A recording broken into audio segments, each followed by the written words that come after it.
From inside the gym at Leominster High School, we welcome you to another edition of Leominster High School basketball right here on Rivalry Family Media. A very good Saturday afternoon to one and all. A special last day of the regular season to wrap up this COVID-modified 5-week race to the basketball finish. And today, at center stage, it's the Leominster High School Blue Devils playing host to the undefeated Oakmont Regional High School Spartans. These two teams were supposed to meet about 1 week ago. Oakmont ran into some COVID concerns of their own, and so the Spartans had to take some games off of their schedule in order to get everybody clear and thankfully healthy now. That's the good news, and into the gym at Leominster High School they come today. These two teams will not get a chance to meet twice, but they will get a chance to meet once before the regular season wraps up here on this Saturday.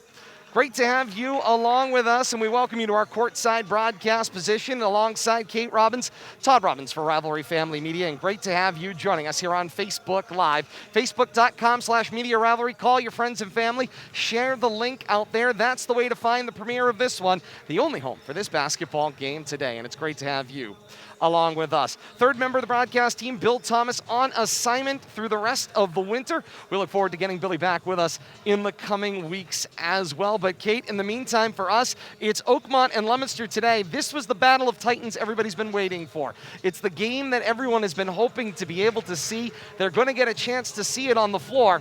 If you're a Blue Devil fan, you're excited to see the test, but you certainly are barking up quite a big tree with a big dog in the backyard in the Oakmont Spartans.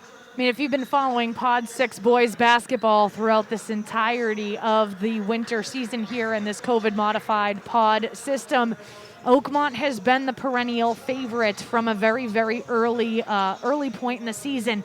And seeing them walk into this gym, they've got a lot of swag and swagger, and deservingly so. They are undefeated right now, and they are looking to put their signature stamp on the end of this regular season and use the game today as a warm-up to go into those pod playoffs next week, holding on to that 1 seed. Fast on their heels, Fitchburg and Leominster both. So like you said, this is going to be a very interesting, and I think it's going to be an illuminating test for the Blue Devils today. We talked about the week against Quabbin. Very interesting week, especially if you are a member of the Blue Devils coaching staff or following the Blue Devils closely this season. They had the win early on in the season at home against Quabbin last week, but Coach Kevin Grutchfield minced no words when he spoke to us post-game. He said he would take the win, but he did not like the fashion with which his team went about getting it. Basically, he knew that they were not playing good enough basketball to be able to go in and play Quabbin again on the road and win. And it was prophetic words, because that's exactly what ended up happening later on in the week. The Blue Devils go out to Barrie, out to Quabbin, and they walk away with a loss. So they have 1 day to rebound. I'm sure that practice yesterday was a juggernaut of a practice for the boys. And coach is trying to get them ready for not only going up against the 1 seed, but this is basically like in 1980 when the U.S. goes up against the Soviet Union 2 days before the Olympics start, or a week before the Olympics start. You're playing the undefeated number 1 seed, and in 2 days, you have to be ready to play pod playoff basketball. So it's going to be illuminating. This is a phenomenal test, and if the Blue Devils need a wake-up to be pod playoff ready, there's nothing better than this. Coach was talking about, it's a fairly young team for the Blue Devils, so there is some learning to do. There is some experience to get under their belt, and that's exactly what they're going to get here, going up against a very talented, very deserving number 1 seed in Oakmont Regional.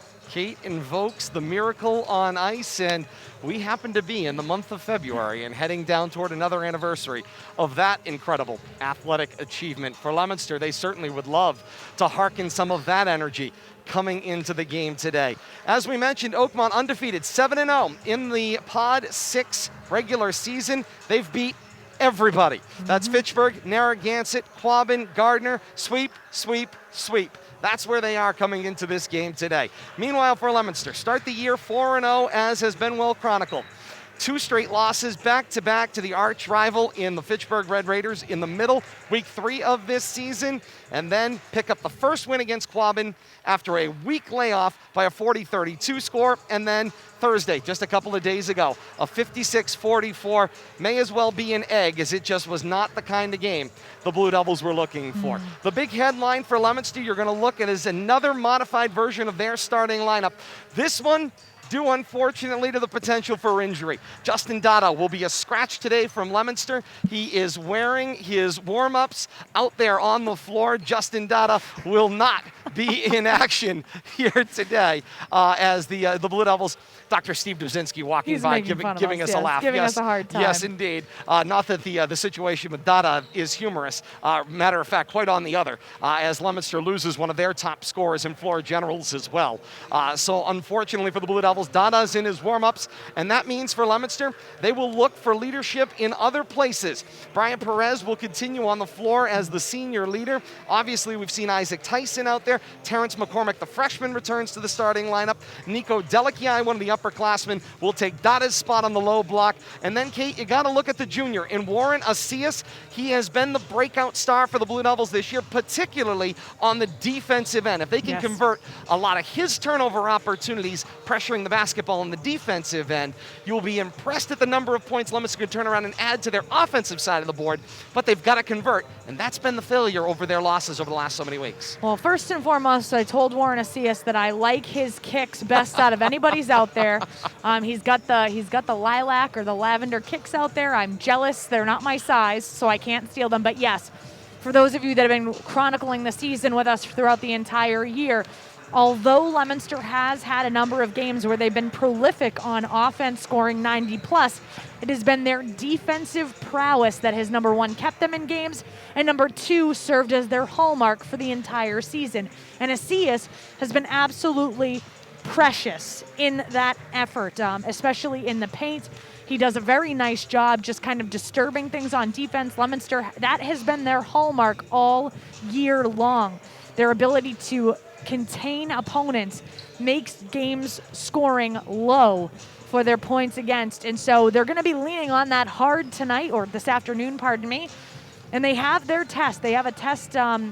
They have their work cut out for them. On the other side of the floor, they've been up and down, a little bit inconsistent relative to their offensive production all year long. And as you said, because they don't have Dada starting today, that just then puts the pressure on the other athletes, especially bench players, those athletes coming off the bench. Early in the season, we took a look at the stats, and they had a lot of production off of the bench early in the season.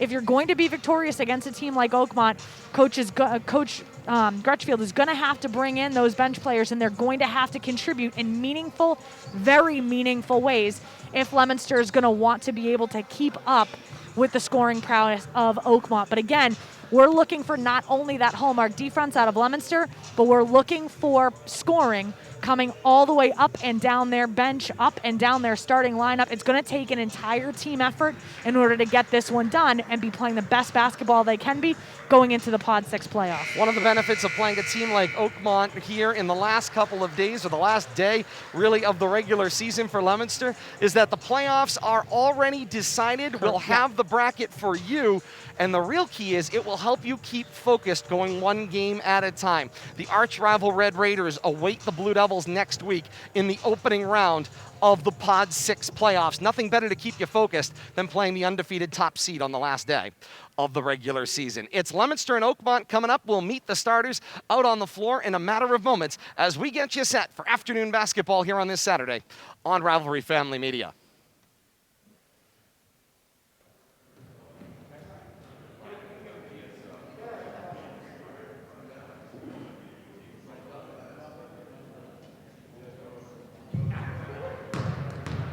And once again, a very good afternoon, everyone, and welcome inside the gym at Leominster High School. As we get set for today's matchup with the Leominster High School Blue Devils, laying host to the Spartans of Oakmont Regional High School. We begin first by meeting the starters from Oakmont Regional. A senior, number 2, Colton Bolselier. A sophomore, number 3, Brendan Hulecki.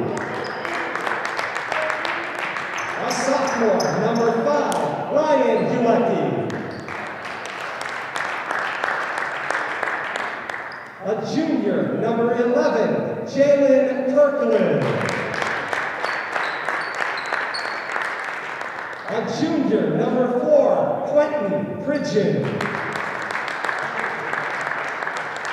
And a senior, number 23, Matt Arcangeli.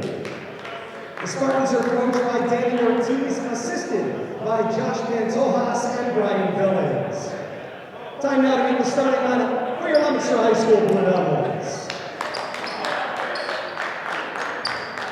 At forward, a senior, number 12, Ryan Perez. At guard, a freshman, number 22, Terrence McCormick. At guard, a junior, number 23, Warren Asia. At center, number 25, Isaac Tyson.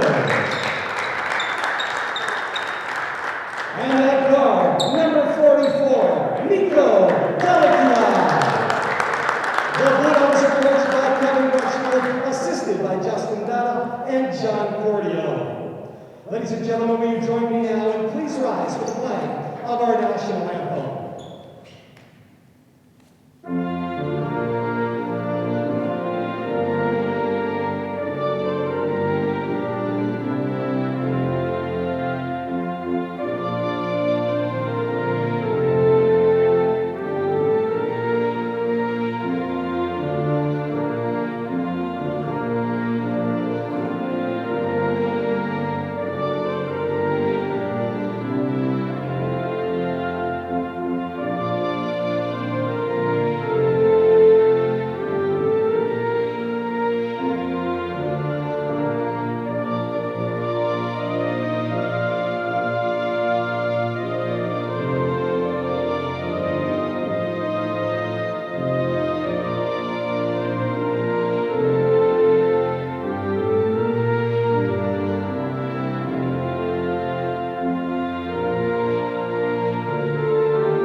And with that, we're ready for basketball here inside the gym at Leominster High School. Great to have you along with us on this Saturday afternoon here inside the gym. Leominster and Oakmont to wrap up the COVID-modified boys basketball season here in 2021 and to set the table for the week of pod playoff action that is to come here inside the gym as well. Kate, it's the game we've been waiting for. First possession's going to belong to the Blue Devils as they go left to right here in the first half of action. Nico Delakia will have the inbounding duties for the Blue Devils. There's the break, and away we go.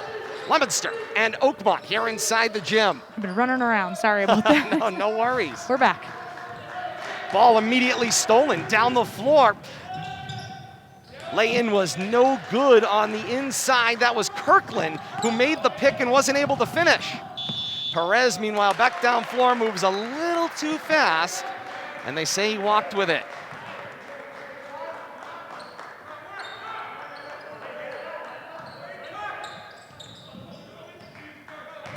Things moving fast here in the early going. Indeed they are. Here comes Hulecki into the front court. He'll underhand it for Hulecki. Yes, make no mistake. There's the drive, push shot. This is Ryan Hulecki. Gets it over the front of the rim, puts the Spartans on the board first. Nico Delakia is steering the ship as they come over half court for the Blue Devils. Leominster wearing the home white tops, white bottoms, trimmed in royal blue. Royal blue at the shoulders, waistband, and at the bottom cuffs of the shorts. The Leominster running devil on top of the varsity L on either side of the shorts as Perez drives to the left side of the lane. Pull-up jumper is good for two. And Leominster with the varsity numerals front and back, Blue Devils framing the front. Already we're seeing Leominster here, especially on offense, trying to be very patient, letting There's a pick on the loose basketball, and Brandon Ulecki will lay it in. Pressure on the defensive end for the Blue Devils causes the turnover after they had transitioned to the offensive side, and they weren't able to get out of their own half court without a pick. 4-2, Spartans. Again, here Leominster on offense being very deliberate with their choices. Macias with the drive and kick. This one was tipped back, found its way to Delikiai. Now McCormick. McCormick drives into the second level, got fouled, could not finish at the rim. That one from a tough angle. But McCormick, the freshman's got 2 coming from the line.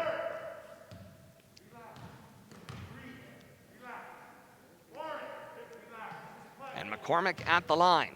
Right now, Coach Kevin Grutchfield from the sideline telling some of his younger players to go out there and relax and to just play. So you can tell, or at least Coach Grutchfield can tell, a little bit of tension from his younger starters that are out there trying to maybe do too much in the early going. He wants them just to play their game, calm down. They have a lot of time left to go with the game plan and try to execute. But that's a lot to ask a young player out there starting against the undefeated team at the last game of the regular season.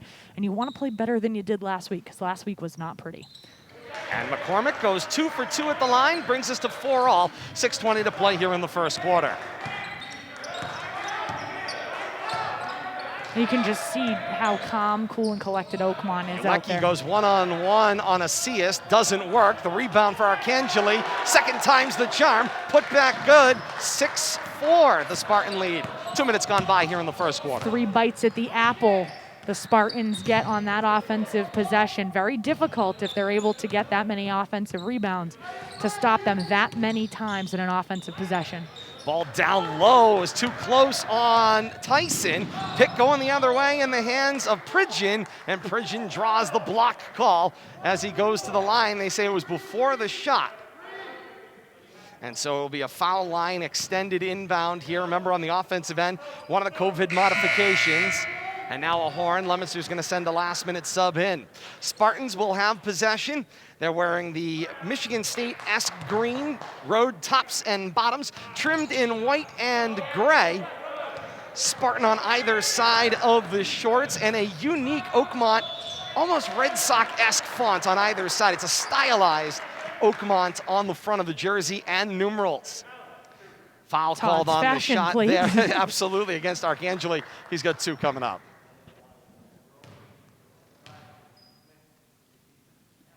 And Arcangeli drains the first. 5:35 to play here in quarter one. 7-4 the lead for the Spartans. And again, you're seeing that second modification, the 2 most noticeable of what we have seen through the first 5 weeks of this season. Remember, the lanes stay empty during the first or the first and second if it's a 3-shot foul.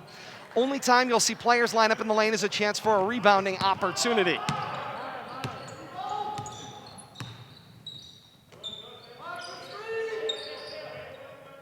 Perez rolls over the near side. Moisen goes back top of the key. Break slammed on by Perez. Now Macias. 10 to shoot on the possession. Across the drive. Macias bounces corner. 5 to shoot. Perez pops the 3 and buries it. Brings Leominster within 1. 5 to play here in the first.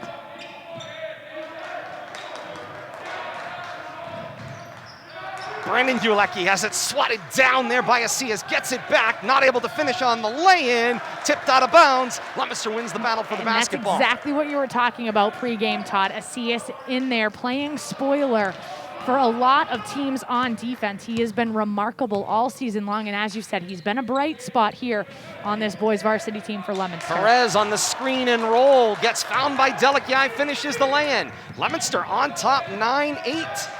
4.5 to play here in the first quarter. Again, they're going to have to keep their foot on the gas on both ends of the court. They're going to have to be stifling on defense, quick in transition, and prolific on offense if they want to stay in this game. And right now, the game plan's working. 3 short from Kirkland. Here's the drive, the deflection, foul called on Macias as he took the lay into the line. And it looks like they billed Ryan Ulecki with the foul, his first, team second. Huh.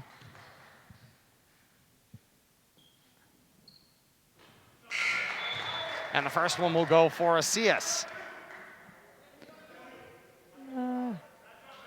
Too many things going on. Kate doing a great job juggling 3 responsibilities over there.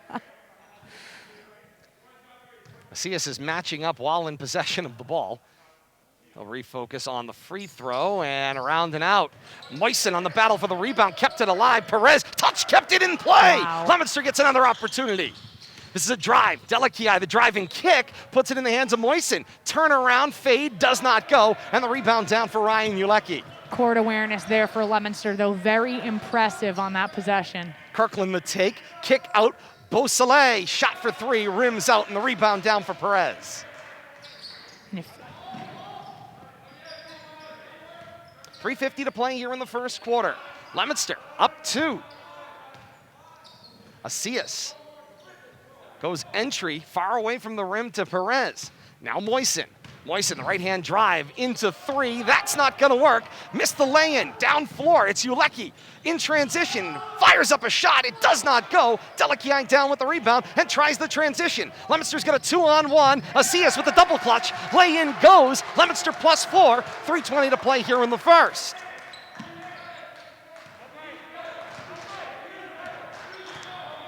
And a timeout taken on the floor. Coach Danny Ortiz is not going to let that stand. 3:15 to play in quarter 1, 12-8 Leominster's lead.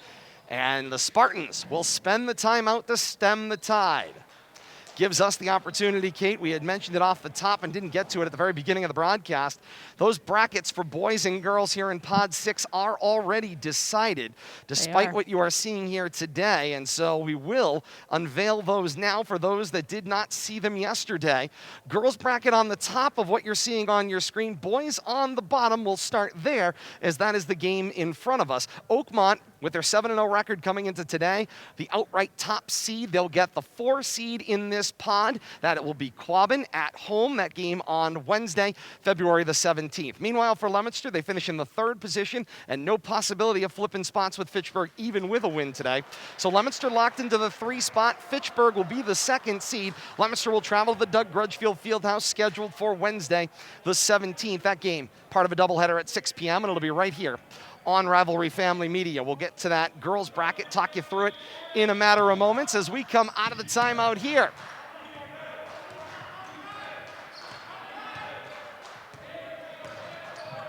Ulecki into the front court with the left-hand dribble, working on Macias. Underhands, finds Pridgeon. Pridgeon round the world, down the lane, lay-in good. Leominster vacated the middle there. It allowed Pridgeon to get the easy lay-in. This is Perez with the left-hand dribble, the baseline drive, back out for Delakiai. Delakiai spots up 3, side rim no, rebound pulled down there with authority by Arcangeli. Pridgeon, the drive, gets it up on the rim, tapped away loose, finds its way out to Macias. Macias is going to take on 2 Spartans at the rim, won't go, rebound down for Beausoleil. We are going back and forth very quickly. Indeed we are, and a little touch on the alley-oop there. Sugar with the finish at the rim from Arcangeli. We're knotted at 12, 2:18 to play here in the first quarter.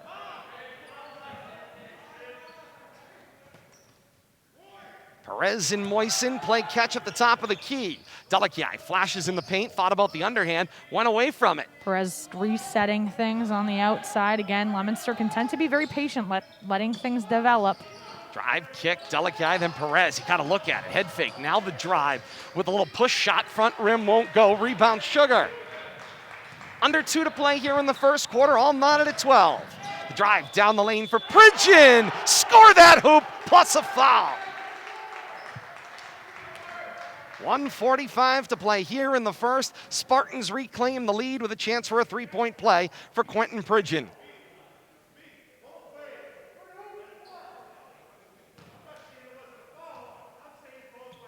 Oh.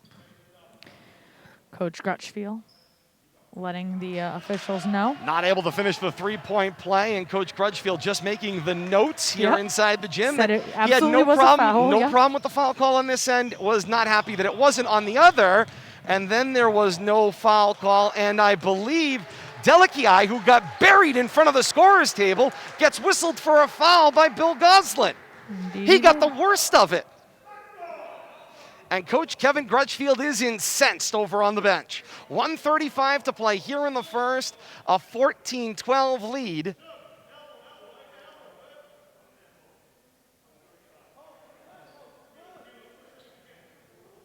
Some conversation. Some authoritative conversation, to say the least, over at the scorer's table. Final 90 seconds of the first quarter. Half court left, the Spartans. This is Pridgeon, stumbling, finishes the lay-in. Moisen, back top of the key, Perez. Swinging for Asias, and back and forth they go. 1:10 to play here in the first quarter. The drive, Delici warding off, but Beausoleil is going to be whistled for the hands-on.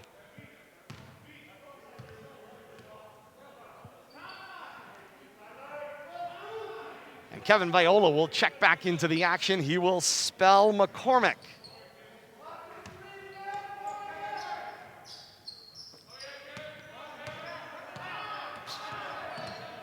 Viola. Cross arc finds Delici. Under a minute to play here in the first quarter. Viola drops it, looking for Moisen. That ball picked by Brandon Ulecki. Oakmont's defense really tightening up here in the last 3 or so minutes of this quarter. Pridgeon inside, Sugar out of a pack. No basket. Walk called on Sugar, and the ball will go back to Leominster. 43 6/10 to play here in the first quarter. Oakmont with a 4-point lead. Sugar will get a chance at the bench. That will bring Ryan Ulecki back into the game as Leominster puts the basketball in play.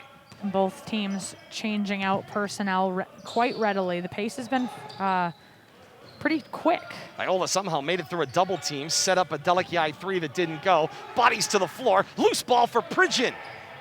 About a 3-second differential, if that, shot clock to game clock. Getting a good look at it now. It's more like about a second. It's 1 second. Opportunity for a last shot here for Pridgeon. 5 to shoot, he takes the 3. Short of the mark. Leominster with a chance. 2 seconds. Go 1 in the quarter. Perez, good if it goes. High off glass, that one won't go. But through 1 quarter here inside the gym at Leominster High School. It's the undefeated Spartans 16 and the Blue Devils 12. What a first quarter of action, Kate, that we've seen here thus far. Yes, it was everything that we expected. Leominster on the early going had things going really well for them, both on offense and on defense. So I think that kind of contributed to the early lead that Leominster had. And then all of a sudden, Oakmont kind of remembered, hey, guess what? We're the 1 seed here. And they took over control, I would say, for the last 3 to 4 minutes of the quarter. And that's, I think, what you can contribute for that 4-point lead. So right now, fouls are down. Oakmont's on top. Leominster doing a nice job staying in the game, so we'll see how this one unfolds. Fans finding each other out there on their second screens as they enjoy coverage here today. Some great messages out there, rooting on both the Blue Devils and the Spartans. Call out your players, shout them out, cheer them on as we go here. We know how difficult it is for parents and families not to be able to be here along with friends inside the gym at Leominster High School, so certainly you have that possibility through our friends here at Rivalry Family Media and through our friends at Facebook who are able to bring that to us as well. Let's take a look at the bracket here for Pod 6 once again. Let's get that girls bracket looking at the top half. So just a couple of differences there. The 2-3 on the girls side, no different. Those games we played at the Doug Grudgefield Fieldhouse in Fitchburg. Leominster will travel there. That game right now is slated for Tuesday, February the 16th in the 2-3 matchup, a 6 o'clock start, a game that will be right here on Rivalry Family Media. The top seeds flipped in the girls bracket. So Quabbin gets the 1 seed, finishing with their 8-1 overall record. Oakmont finishes 4th, so Oakmont will travel to Quabbin. That game on Tuesday, February 16th. As it pertains to the Leominster-Fitchburg series, we have been told there is some weather in the forecast for Tuesday that may take Tuesday off the map. If that is the case, it will be a Rivalry basketball pod playoff doubleheader on Wednesday. We're being told 4 and 6 o'clock. Whenever they play, those games will be right here on Rivalry Family Media. 15 seconds into this second quarter, and we've got a held ball call. Alternate possession favors Leominster. So, Kate, the bottom line, a whole lot of basketball in everybody's future next week. Could we ask for anything more on February vacation? Indeed. This is Asias with control at the top of the key, working with Moisen. The flash, Viola, fade away at the foul line, no go. Rebound down for Delikiai. Held ball on the rebounding action. This swings back to the Spartans. Back and forth we go.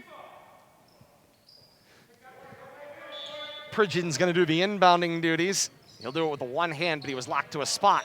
Ulecki's played catch on the end line, defensive end. Steps on the gas, does Ryan Ulecki. The drop in the paint for Sugar. He was stuck in a tough spot and got bailed out by a foul call. And so Sugar's going to the line to shoot too.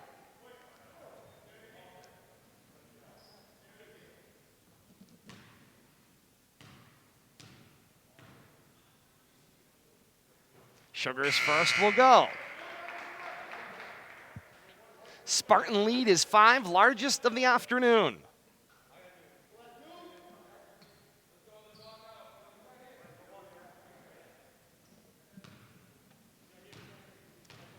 Kirkland and Pridgeon will jump against Perez and Asias. Not gonna matter, Sugar finishes the free throw.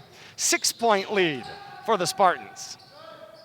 Leominster Kate is at that tenuous point right now of how far are you going to let the horse get out in front of you before you can't close the distance. Oh, you're absolutely right about that. You can kind of feel the Asias, momentum. open opportunity, and bang, buries the 3. As we go under 7 to play here in the second quarter. Handle lost, back down floor. Viola, the lead man, lays it in with the left hand, and Leominster still got plenty of fire left. They're within 1.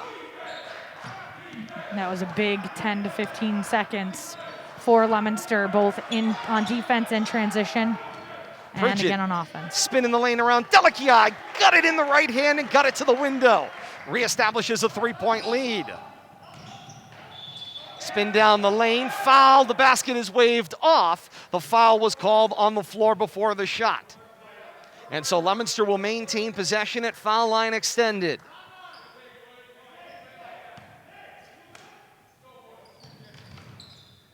Bounce pass in for Perez. Perez over his head. Fresh 30 for Leominster off the foul call.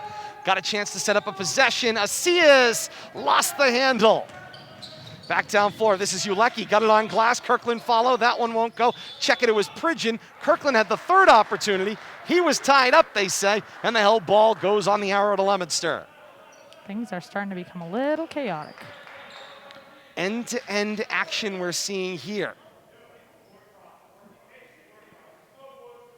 Officials trying to settle everybody down. You can certainly hear inside the building. This is the thing that is hardest to translate and we can only describe for you.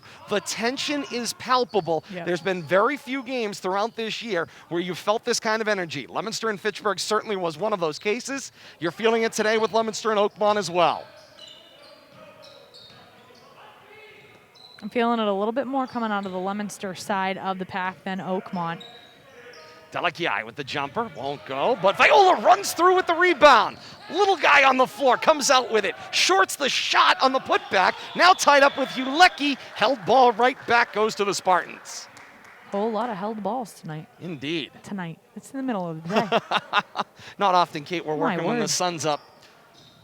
Down floor, Pridgeon looks for Sugar, Perez the tip and steal. Back to the foul line, now Asias. Leominster with a chance to draw even here with 3 points on the possession. Perez gets a look at it, straight away, bank shot, does not fall, and then a foul on the rebounding action. Pridgeon had it, and then got buried by Delikiai.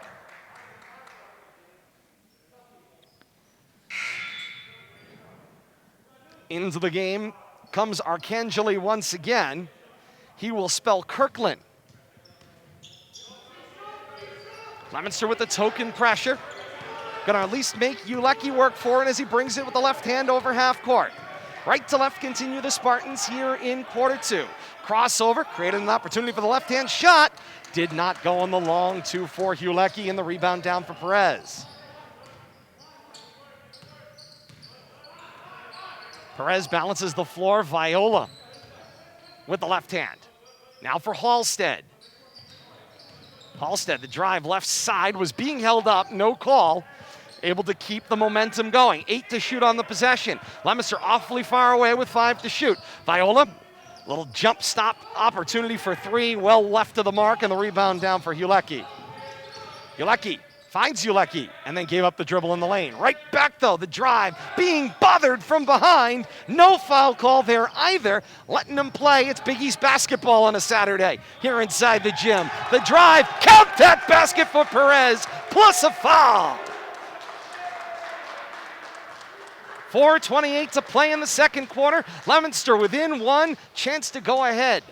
When you mentioned that, Todd, right now we're seeing kind of this undulation, if you will, back and forth with the officials between calls and no calls. So right now there is a little bit of inconsistency. When you've said it, obviously we've heard it out of Coach Crutchfield.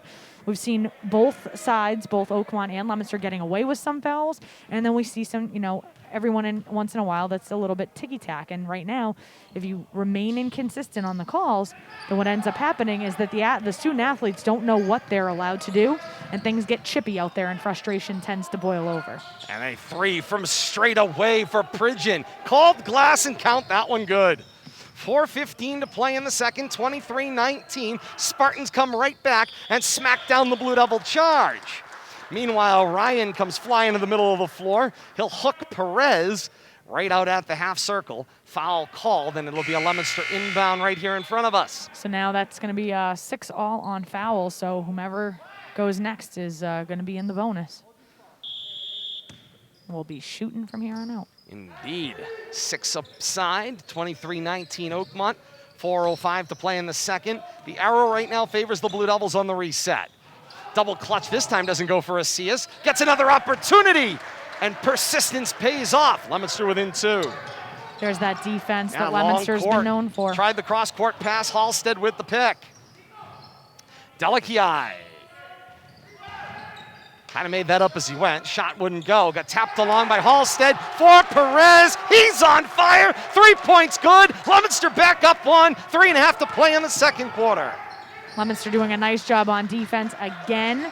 And if you get multiple attempts when you're on the offensive end, and if you've got a shooter as hot as Brian Perez is right now, that spells good things. Kirkland's 3 won't go. Tipped rebound. Asias with the basketball in transition. 3:18 to play in the second quarter. Lost his defender, got the open shot and missed everything, and nobody on the opposite side to help out with a rebound. Asias saw all the space that he was being given and thought that the gap would get closed. It did not, and he missed. Ball got deflected back down floor on the shot opportunity, and Kirkland had the last touch. So it's Leominster basketball. 3:08 to play here in the second quarter, and Leominster a chance. 1 point has been the tenuous lead. That's all they've had throughout the afternoon. The inbound, and Coach Crutchfield says, hey, let's talk about it.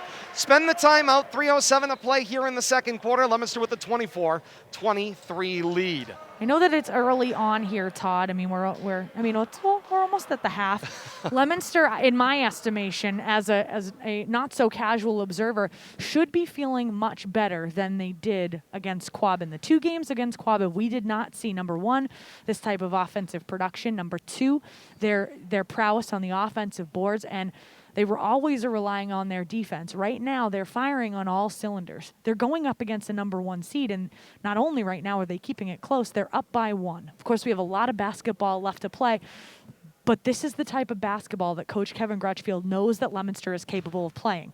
If you're on Oakmont side of the ball, you want your team to be walking in here like they did, knowing that you're the number 1 seed, being confident in your ability, and going up. You're getting a great test from Leominster going into the pod playoffs. I think right now what Coach Ortiz is probably telling his athletes, listen, you're the number 1 seed. Take control of this ball game. Don't let them beat you on the boards. Don't let them beat you in transition. And my goodness, do not let them keep stealing the ball from you. So adjustments to be made on both sides, but I think that if you're Coach Kevin Crutchfield right now, this is a very nice job by his team rebounding from last week's effort against Quabbin, and probably just wants to see them continue to make improvements. And that's the point to be made out on the floor, protecting the basketball and allowing a team to hang around.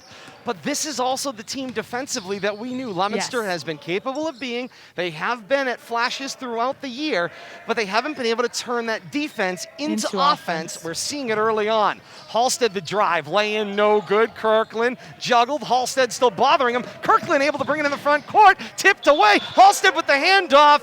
He's called out of bounds, and the ball will stay with the Spartan. Dr. Steve Dubzinski had a good front row look at it, and he's holding himself together, saying not so much over there.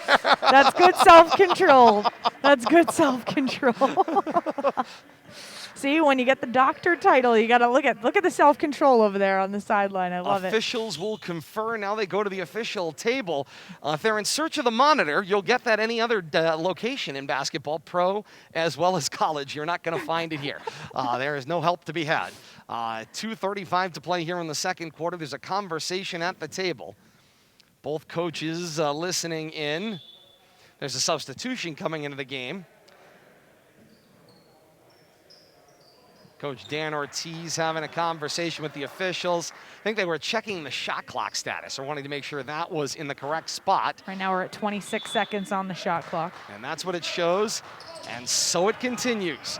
25 to shoot. 2.5 to play here in the second quarter. Pridgeon couldn't find a place to go. And now Leominster resets that 2-3 matchup.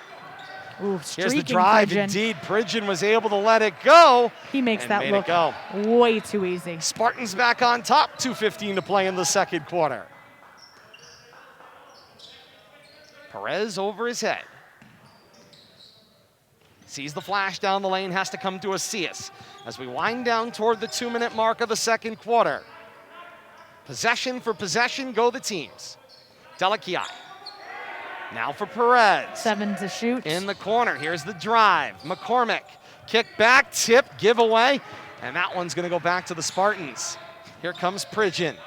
Pridgeon sees some space, through 2 defenders, created the opportunity, it wouldn't go. Got his own rebound, that didn't go either. Here's another opportunity for Pridgeon again, and they say tie up, held ball, alternate possession, basketball belongs to Leominster. Coach Ortiz is not too thrilled with that call.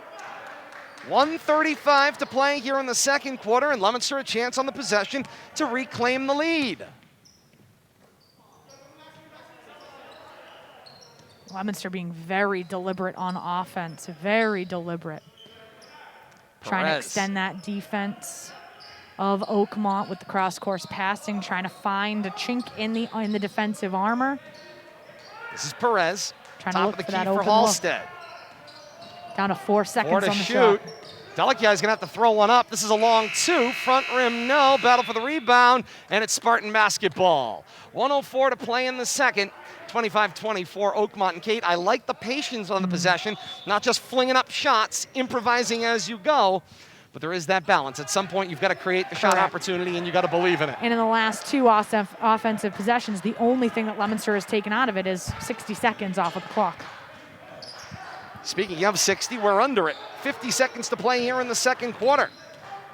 Here's the drive. Pridgeon created the space, goes to the left hand, laid in and good. He has been an absolute game changer for the Spartans. He has essentially taken over their offensive production single-handedly. He's driving the lane from all the way outside of the perimeter. Nobody's able to stop him. Nobody's able to defend him. And then he's getting multiple offensive rebounds if he does miss a basket. So he has been, right now, the standout for the Spartans. And Leominster with the running giveaway. the points again. McCormick had that one rifle off of him, and here come the Spartans.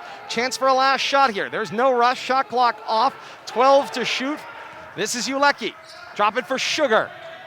Sugar, top of the key for Ulecki. 5 seconds in the quarter. Ulecki creates the space with the baseline drive. Lay-in is good. 1 second on the clock. Down the floor it goes. That's the basket support, and that's the halftime ass break.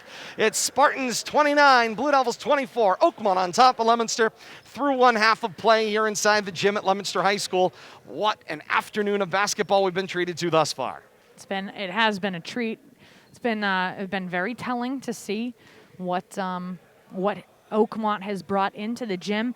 I think one of the things when you see that undefeated record, it's very very auspicious. Well, you know you're going to get the best shot from whoever you're playing every time you walk in. And Oakmont they're in the situation where everybody wants to take down Goliath, right? They are the Goliath right now of Pod 6, so they're getting everybody's best shot. And so this is business as usual for them. They need to be playing their best basketball going into the pod playoff, but make no mistake about it, regardless of the outcome today, they're going to be the number 1 seed going into next week. And really next week is what they're worried about. They're here to get their reps. They're here to continue to, try to maintain that undefeated season. But they're the undisputed number 1. They're getting Leominster's best shot because Leominster had a very difficult week relative to, showcasing their ability. And Leominster's trying to have a course correction here. And right now in the first half of basketball, they're doing an excellent job doing just that. We've seen a lot of improvement. Their hallmark defense continuing to bring them forth, but doing a nice job in transition. They're doing a nice job kind of mixing things up and getting more steals, forcing some errors by Oakmont and their offensive production. Their shooting and their shot selection has been much better for Leominster. So we're seeing improvements over kind of the nightmare that was their week against Quabbin. They came out with a split, but it wasn't a good week for Leominster. So you're seeing some good things going into the pod playoffs, but let's make no mistake about it. This is business as usual for the Spartans. And thus far it has been. For those of you that are just joining us, where have you been? Happy to have you with us here on a Saturday afternoon. If you weren't with us off the top of the broadcast and you've been watching the last few minutes, wondering to yourself, where has Justin Dada been for the Blue Devils? Justin Dada is over on the Leominster bench. He is nursing an injury, not able to go today. No word on his ability to go at this point next week. Probably awfully early to make that indication. But at this point, Dada has been out of the lineup, and Kate, it's forced other players from Leominster to have to step up, and it's probably forced a maturation process of folks taking responsibility out there. It certainly seemingly has improved the flow a little bit because other players are saying, well, I got to do something. I can't just create for somebody else. Well, and there's not only that. When early in the season, when Leominster was firing on all cylinders, when they were playing, Narragansett and Gardner, they had a lot of production from their bench players. They had, in one game, I think we had 33 points of contribution coming off of the bench for Leominster. And so it's not as if they are unaccustomed to having their bench players coming in and make meaningful contributions. It's just that right now they're having to rely on it. It's not, a nice addition to their repertoire. It's, hey, guess what? We need to have you step it up, and we're going to rely on you to make things happen for us. And so that's kind of a different thing that we're seeing. So it certainly has changed the tenor a little bit. Teams change ends as we start the third quarter. Yep, just 2.5 minutes. Mask breaks between different time chunks of action. So away we go. 2.5 minutes to make your plans for the second half. This is Ulecki with the left hand 3 on the line. It'll go in the book as a 2. 31-24, Oakmont on the board in the second half. 7:35 to play here in quarter 3. This is Asias. The drive, stop, kick back, Delikiai. Delikiai drives, slam on the brakes, reverse, foul line, jumper. Won't go for Perez. Rebound down in the hands of Pridgeon, and then he gets bodied off the basketball, and Delikiai will be called for the foul.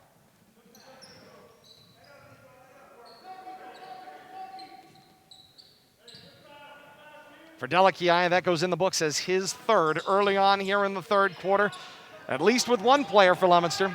Foul concerns. Leominster coming out of the half with full court pressure against Oakmont. There's the underhand. Back and forth we swing.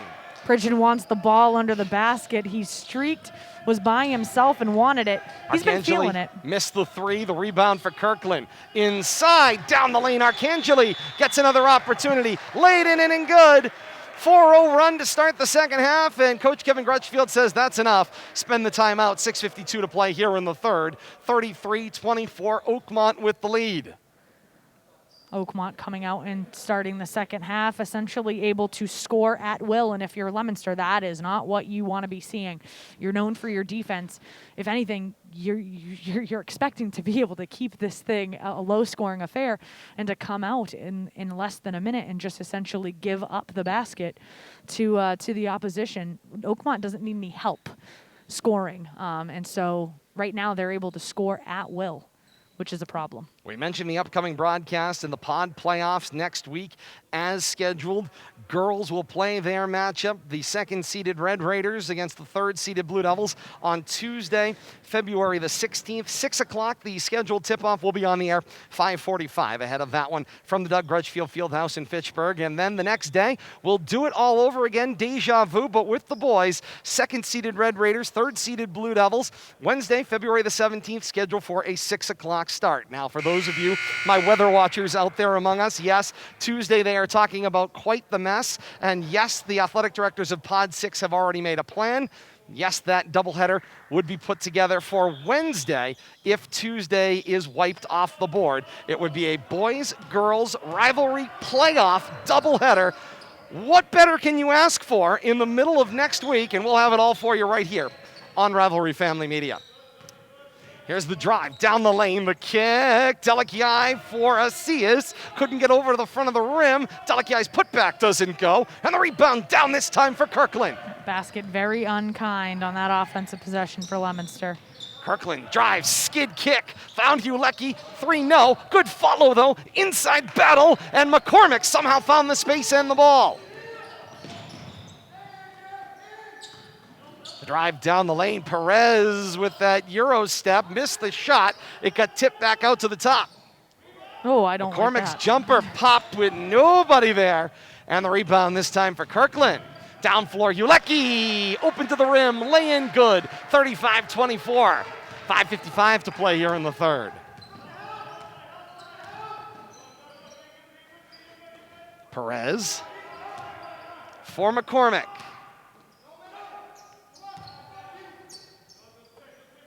Back and forth goes the action.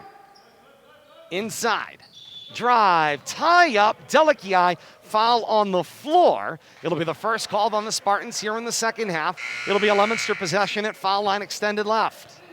Marked difference in cadence and pace on offense versus defense for Leominster and for Oakmont. Oakmont is very much willing and able to fire on all cylinders. They're playing fast and loose on their end on offense. Leominster trying to be a much more, what's the word that I'm looking for? Deliberate with their pace, and now they're picking things up, but an unforced error And the giveaway. again. And this is Kirkland with the great pick. And now Kirkland in the front court, looking to add to a double-digit lead. The drive down the lane, that one won't go. Battle for the rebound inside. Still with possession, held ball is the call. Alternate possession favors Leominster, able to make the tie-up.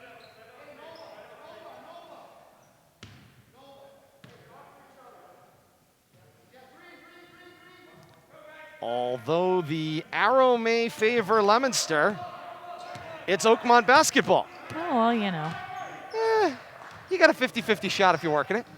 Bounce pass goes into the corner. Kirkland's three is at the bottom of the net. 38-24. 5 minutes to play here in the third. Delakiai trying to respond with a 3. Nothing and nobody down low. Kirkland the rebound, and Kate, we're starting to feel that thing. Yep. That point over which we referred to as the reverse lay-in will not go for Pridgeon. We said there was a point differential where you feel like maybe you'd fall off a cliff.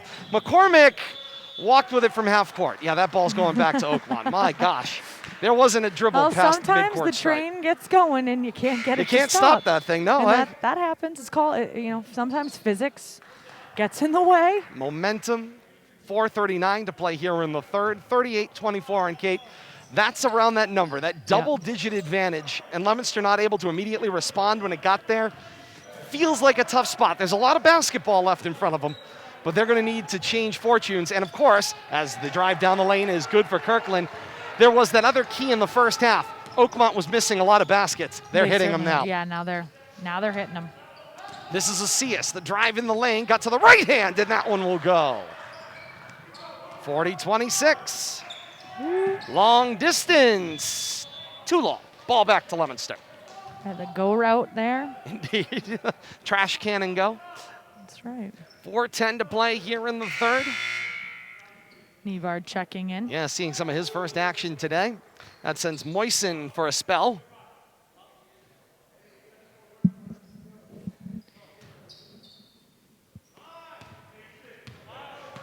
And now here comes Delakiai. Halfway through this third quarter.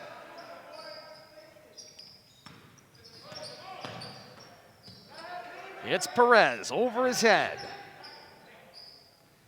Back and forth goes Asias. Foul line. He got held up. Foul called on the floor. Pushing the wrong buttons. Yeah, Coach Ortiz wants the defense to slide their feet and not reach and grab. That's the temptation. As the play starts to go by you, if you can't slide your feet to keep up with it, the temptation as a defender, stick an arm out and slow him down. Meanwhile, Perez crosses the end line out of bounds. Ball goes back to the Spartans.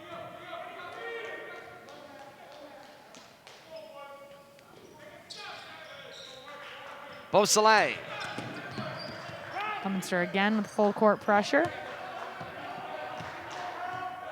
Of course, we didn't mention it in the first half, but if Colton Beausoleil's name sounds familiar, yes, he is the quarterback for the Spartan football team as well, and he's a couple weeks away from that season as this one gets tipped loose.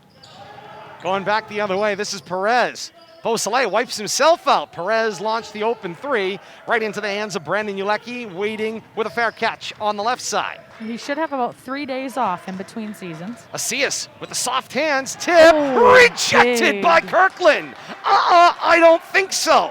3:04 to play here in the third. Spartans back on offense, and Coach Ortiz, timeout taken. 3 minutes to play, straight up here in the third. 40-26, the Spartan lead. That block was impressive. Oh, my. You'd say on SportsCenter, Keith, that would be for the love of elevation. Do you have any idea what the timeouts are? Mine are way off. Take another one down on Oakmont. Oh, yeah, but... Leominster has spent 2, I believe. So I believe we're at 3 aside. 3 aside. All right, let me take care of that. It's one of the old flaws in the software we're working with. It at each quarter's change, it adds the timeouts back on. It also zeroes out the fouls. As the international software, if you will, tends to think those are international basketball rules. So because that's my only problem. Trying to hang in there. I think all of our viewers are like, she's got way more problems than just that. No, we appreciate the fantastic support. Great having those of you from Ashburnham, Westminster, and around the North Central region joining us here for this one on a beautiful Saturday afternoon. It's cold out there, but you know what? Cold. I think the key right now, Kate, it's not snowing, which I can't say that we're going to say over the next 5 or so days out there. So keep your shovels handy, but we'll have the action here for you over the next week as well. And of course, it is Valentine's Day tomorrow. Kate, my forever Valentine here. Happy Valentine's Day, sweetheart. Happy Valentine's Day to you, my dear. There's no basketball tomorrow. That's my Valentine's gift. Valentine's gift is we have basketball all the rest of the week. But I've got to go home and get out the scissors and try to cut out the heart. Unfortunately, you try to cut the paper heart out, the paper chain. First of all, I end up with, I don't know, about a dozen pieces. And then my hearts are always crooked. How did you pass kindergarten? Leominster Public Schools, how did you let him move on? You know what? I had a fantastic art teacher drive down the lane, Miss Cragen over at Johnny Appleseed School. 2.5 to play here in the third, 42-25. You're lucky she passed you, because you wouldn't be able to pass. I was a sweet kid. Drive down the lane, that shot's off the mark. Block called, and the subs coming into the basketball game. 2:29 to play here in the third. Oh, we know I'm getting for Valentine's Day. A crooked heart. Oh, how sweet. Something's better than nothing. Oh, I'm not complaining. At least you know tomorrow's Valentine's Day. And a foul on the floor. The hand contact called there as well for Pridgeon. Well, I always tell my students, you know, there are key things that can be done to help you out with some of these things. Now, I'm pretty good with the calendar. Thankfully, Kate keeps it for me, so I'm pretty good at least reading it. But, you know, there are little things like, you know, having your wedding date etched to the inside of your wedding ring. You've got it. For my unmarried folks that are out there, these little details can help. Kate wonders how I never forget dates. Get them written down somewhere. We etch them or on etched them as best you can. Asias, the drive and kick. McCormick's 3, front rim, no. Tip for the rebound. Battle at the baseline. Last touched by the Spartans. Leominster keeps the basketball with 27 to shoot. Once again, Asias all over the place for Leominster on defense.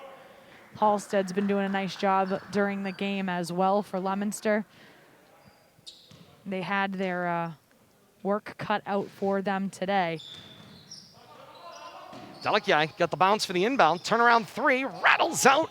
Rebound to the floor. Nevard comes out with the loose basketball. It got tipped. Then for Delikiai. Battle on the floor again. Held ball the call. Alternate possession. Leominster basketball. seem to remember somebody saying it wasn't safe to have wrestling during the winter season. Wrestling. Ulecki into the game, Sugar back out for the Spartans. 1:47 to play here in the third, a 42-26 Oakmont lead. Leominster would like to tighten this up before beginning the final frame. Gonna need a couple of 2-for-1s. This is Nivard at the foul line. Head fake, then the dragon drive. Arcangeli says entry denied. Leominster will get an opportunity. With authority at that.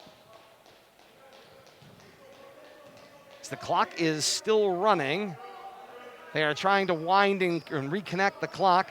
They have wound the clock down to 90 seconds flat, 16 to shoot. And back top of the key, here we go. McCormick for Perez. Little spin, left side of the lane. Contact, shot off mark, rebound, Arcangeli.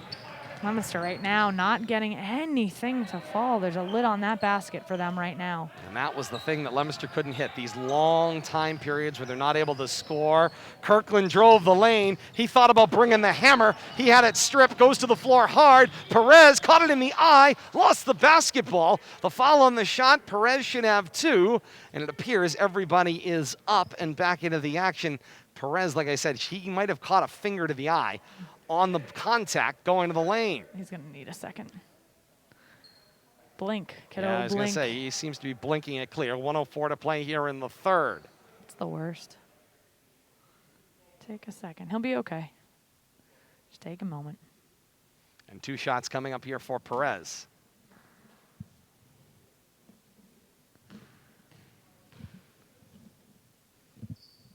Perez's first shot away. That one will go. Oh, he can see well enough to do that. I was going to say. As Pridgeon takes his spot on the low block with Arcangeli, and they'll jump against Nivard and Asias.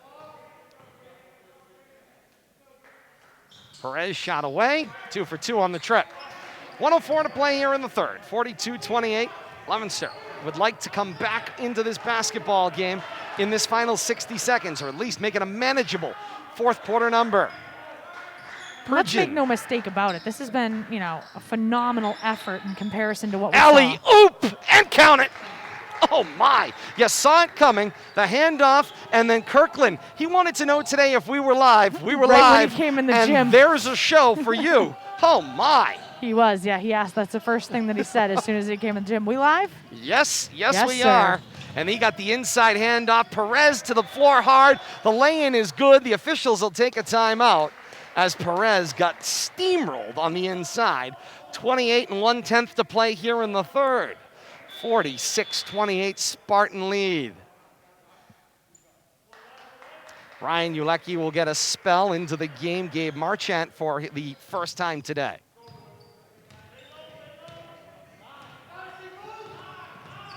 Over the 30 mark and a 16-point game would be a far better spot for Leominster. Shot clock off. Here's the drive. Perez got bodied off. Swat again for Kirkland. This time they say he got the low body. He may have got the swat up high, but he got the low body going in. And 2 shots coming up at the line. It looks like Nivard is the shooter. And right now, that's Oakmont's team 6th of the second half. And Nivard's first will not go. 14 1/10 to play here in the third. Missed free throws are not something Leominster can afford. No, and so for the entire fourth quarter, Leominster will be in the bonus. Halstead, who's been getting the shout out there on social media for his defense. Yep. He'll check back in on an offense for defense maneuver as Delikiai will head back out. Nivard, that one won't go. Jump for the ball. Leominster gets another opportunity. This is McCormick. They thought he had it off the hand. It won't go. Battle for the rebound. Comes loose for Pridgeon, and he walked with it. Leominster will get the basketball back with 4 7/10 to play here in the third. Oakmont not convinced on that call, but. And so a foul line extended inbound coming up here. Asias will steer. Looking for a spot. Got Halstead. Halstead the dribble. Kick back Perez. The one bounce. He got it stripped away. And that is the way the third quarter will wind to a close. Through 3 here at the gym at Leominster High School. Oakmont with the commanding 46-28 lead through 3 quarters in the all-important fourth and final quarter on deck. Whew. What a first 3 quarters we've been treated to here today. And the Spartans, Kate, we said it moments ago, the Spartans finally got the shots to fall. And once that happened, Leominster's been in a tough spot ever since. Yeah, I mean, once things started to get a little bit easier, once they were able to get a little bit more offensive production, they got through that initial wall of defense that Leominster was putting up. And I really do think it's just a matter of, well, wait a second, aren't we the number 1 seed? It was you could literally see the time, like, oh, we're letting these people, hang around here for a moment. Yep. So Oakmont has been from the very beginning, walking in here, not overly casual. I mean, we've seen some teams on the girls and the boys sides walking in, home teams, road teams walking in, and you can just see they are struggling to transition between, well, what is this kind of weird COVID year and the sensation of being a focused athlete. Those two things do not work well with each other. No, and so we've seen, I mean, you can literally see sometimes when people are walking in the door like, oh, this is not good. Oakmont has kind of had this just like very casual swagger about them, not overconfidence, not cockiness, just an air of confidence. They're very much aware of where they stand in the standings. And so again, this game, win, lose, or draw, doesn't affect their standing as the number 1. They are looking down the barrel at a pod playoff, and that's really the name of the game here for them. Top-seeded Oakmont, they get Quabbin coming up on Wednesday, February the 17th at the gym at Oakmont Regional. Leominster gets Fitchburg in the 2-3 matchup at the Doug Grudgefield Fieldhouse same night. That game will be right here on RFM. This one tipped back to the top of the key. Spartans will keep it as we begin the 4th frame here inside the gym at Leominster High School. Todd Robbins alongside Kate Robbins, and happy to have you a part of our family. Here's the drive down the lane. The foul was on the floor, even though Pridgeon got the shot to go. Tried to buy it, not going to get it. Got fouled. It's on the floor. Well, why wouldn't you? And Oakmont gets another opportunity. I would. It's a sales pitch. Everything's a sales pitch. Some combination between sales pitch and auction. Check out the high tops, by the way, on Pridgeon. There's a rose, Kate, in the middle of that, what looks like, it can only be described as some kind of a Picasso painting, but there is clearly a rose on the top of those high tops on either side. Lay-in missed, ball out of bounds, and the ball will go back to Leominster. Is it a Warhol? I mean, it wasn't a Campbell soup can, so it's neither Warhol nor Picasso. Pollock would probably be as close as you're going to get there. Go to the art and architectural history major when you need some information. But then again, I can't see. I'm looking through a monitor that's 5 inches wide. The driving kick for Halstead. Then Perez got some room. The runner at the foul line goes. I do love, however, that you are constantly acutely aware of the footwear, and whenever we come to a basketball game, I need to be worried about what purchases are going to be made from your credit card after you see these youngsters' shoes. Hey, I appreciate literally, it. at the There's beginning only of the so season, many I can get away with. You saw Warren Asias' shoes and was like, I might need purple in my repertoire. I can pull off lavender. And then I stole your wallet and told you nay. Because, again, our viewers know that your sneaker and shoe collection is prolific in comparison to mine. No doubt about it. 60 seconds into this 4th quarter, and Leominster closes it to a 16-point basketball game.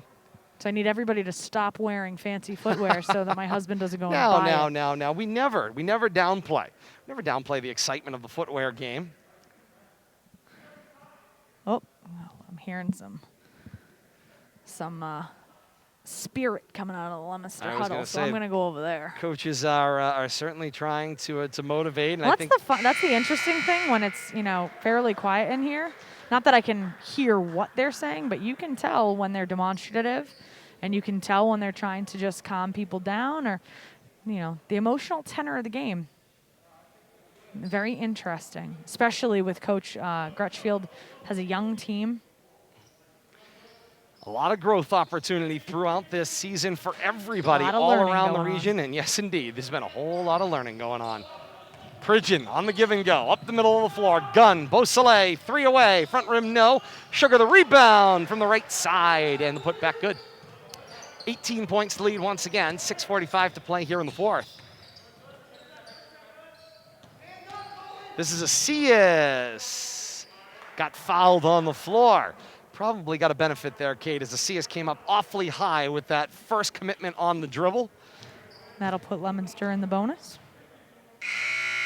Yeah, and it'll be a 1-and-1. The official signal they can fill the lane. So this is that case where you are allowed to take positions in the lane when there is a possibility of a rebound. And so on a 1+ bonus opportunity, obviously, there could be a rebound on either if there is a first or second free throw. And Acias hits the first. And this is what's got to happen. If Leominster has an opportunity at the basket, there have to be points. Every time. There's just no two ways about it. Every time. That one will not go. Last deflection, and this one will go back to Leominster. Coach Foul line Ortiz extended. not thrilled for Oakmont on that call.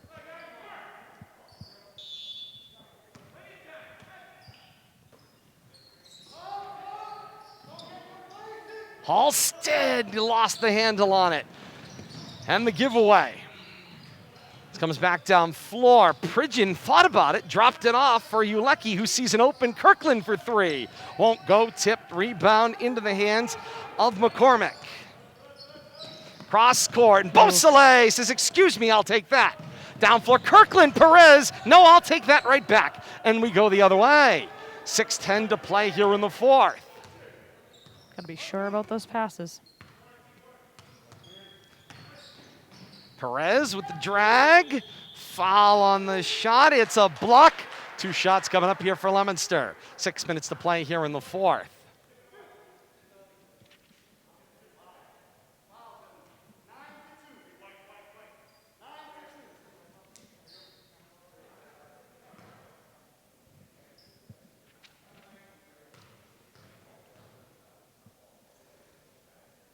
Perez is first. That one will go.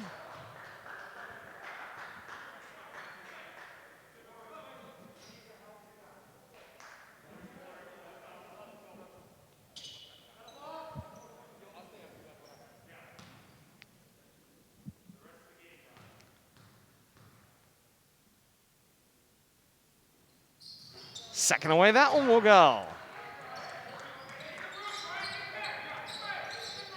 48-33. Kirkland, the drive, that one will be a foul call, and it will not go. And a timeout taken on the floor. Coach Ortiz will spend the timeout. 5:51 to play here in the fourth. It's 48-33. And Coach Ortiz really spent the timeout mostly just to want to tell the officials that the fouls are at an 8-2 clip right now, and he's not happy with the disproportional nature of it all.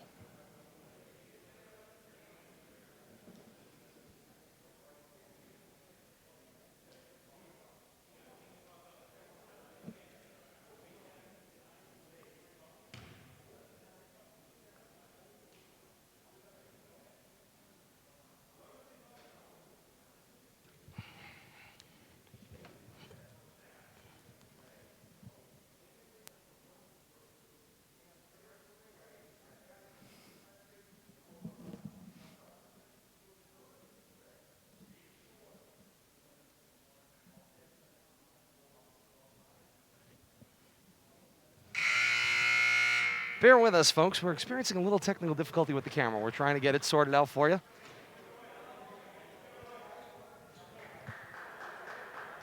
Appreciate your patience.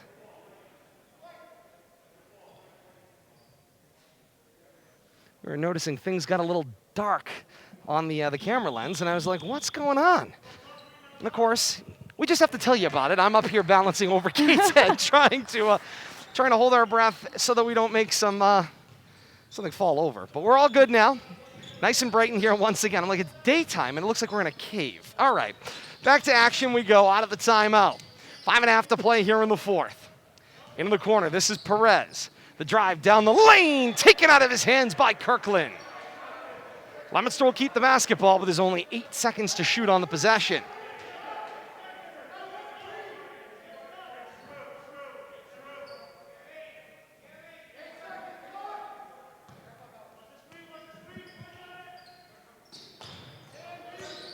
Back to the top of the key. This is McCormick. On the roll-off. 3 to shoot. McCormick got it on the rim. Halstead got the rebound. Loose Nice ball job by tipped. Halstead. Indeed. Way to stay in the play. Drive down the lane. Asias up with the scoop and good. 48-35. 5:10 to play here in the fourth. Here comes the Leominster full court pressure. That combination of Asias and Halstead on defense translating into points. Beautifully done. Beausoleil got the open 3 and buried it. As we go under 5 here in the fourth. That's the key though, Kate. If you have to sell out on the front end of the defense, play the full court defense, you run the risk. Correct. If you got 5 people in one place, there's somebody open on the floor as Asias sends it over the backboard out of bounds. Back to Oakmont goes the basketball. And so you run that opportunity and Beausoleil made him pay. Got a question as to whether or not Leominster if they're in man D. It's full court man. Yes, I would agree with that, an assessment. They're certainly going to go with the full court pressure here. This is the drive down the lane. Kirkland got his foot stuck on the floor, and the Leominster bench apoplectic and correctly. Give me a finger whistle. There was a walk at the foul line. My goodness. McCormick, the drive, and the immediate giveaway for Kirkland. 4:25 to play here in the fourth. 53-35. Kirkland with the inside pass. Found Arcangeli, couldn't finish. Third opportunity. Arcangeli again, that one won't go, and Halstead this time had enough, and he took the rebound down. Oh boy. People waving wildly on the defensive end. That was Pridgeon. Now Needs the double help. team. Perez is caught. There's Foul is called on the floor as Perez got out of a very tight situation between 2 defenders. he needed a friend. Indeed he did. 4:04 to play in the fourth. All that effort going to give you a couple of free throws. No, it's going to give you a 1-and-1 as it is only the 9th whistled against Oakmont. And again, Leominster needs all the freebies they can get right now.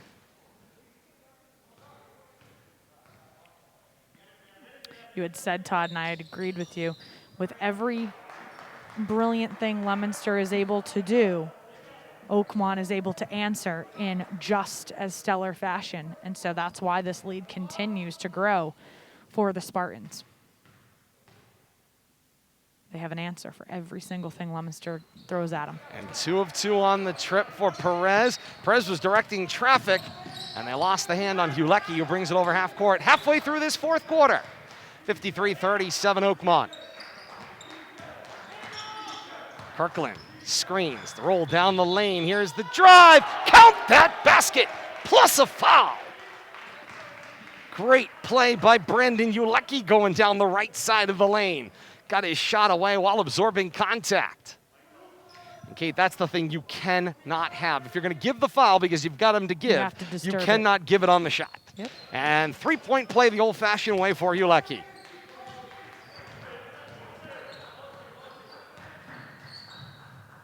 Leominster will try to move the motion here. 56-37. Asias for Perez. Perez into a triple team. Bodied up, he walked with it.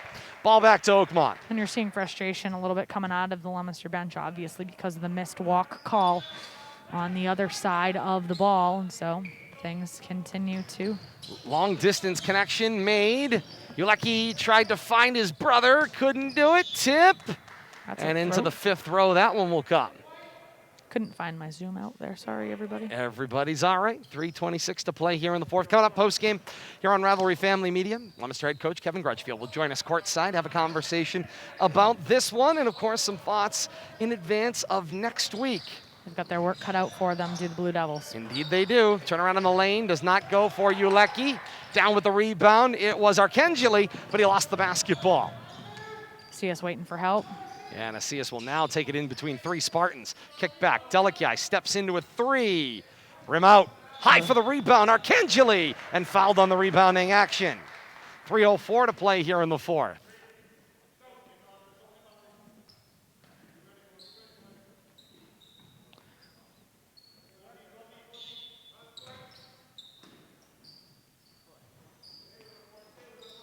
Ulecki with the give and go. Finds Kirkland, who goes skidding across the floor. And a timeout was given to Coach Ortiz. 2:55 to play here in the fourth in what feels like, Kate, it was like a wipeout in the middle of the floor. Yeah. The officials are checking up on that. 56-37, Oakmont on top on this one. Of course, we mentioned those two Leominster and Fitchburg games for next week. Going to be right here on Rivalry Family Media, Tuesday and Wednesday. We're both on Wednesday. Stay tuned at Media Rivalry on Twitter for more information on that as the weather and storm and all that fun and excitement develops for next week. So that's our next two broadcasts coming up. And then after that, you've got the two pod finals, which are scheduled right now for Thursday and Friday of next week.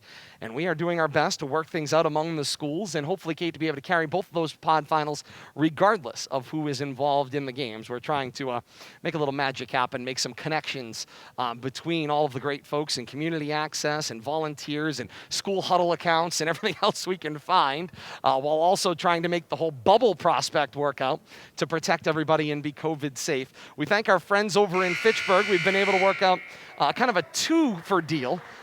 We will either be in the building at the Doug Grudgefield Fieldhouse or we'll be able to pick it up off of a pool feed. So we've got options galore. That means you guys all have options. I was going to say, you have galore. options galore to find coverage of this one next week as well. And for us, that's, of course, the whole mission here at Rivalry Family Media is to be able to provide play-by-play for games all across the region. We had that great district final last year between St. John's and Franklin we were able to carry. Unknowing that the very next, day? That days COVID later, would close everything COVID would down. close the world. Yeah, that was literally the closing act of RFM for about a year.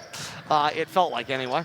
2:35 to play in the fourth. It was about a solid 7 months. Shot clock expires, and the ball will go back to Leominster.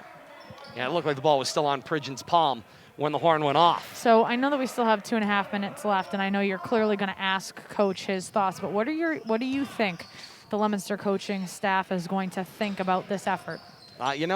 Kate, I got to tell you, you can't be disappointed about the first half. Nope. And then you reach a point where we'd said there was a number. There was a number. It was somewhere in my mind around 10-12.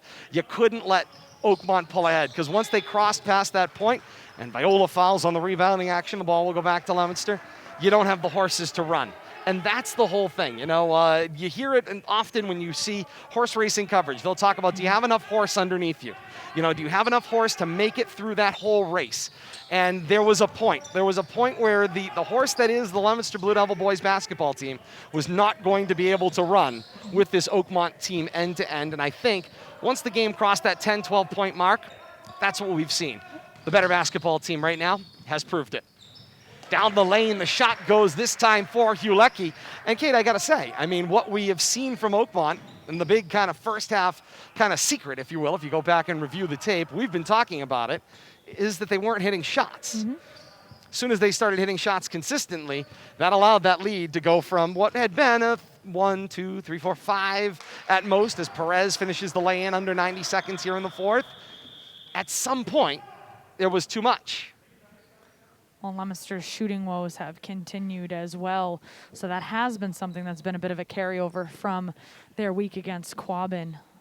No doubt about it. Coach Ortiz will spend the timeout, stop the action here inside the gym at Leominster High School. Great to have you along with us.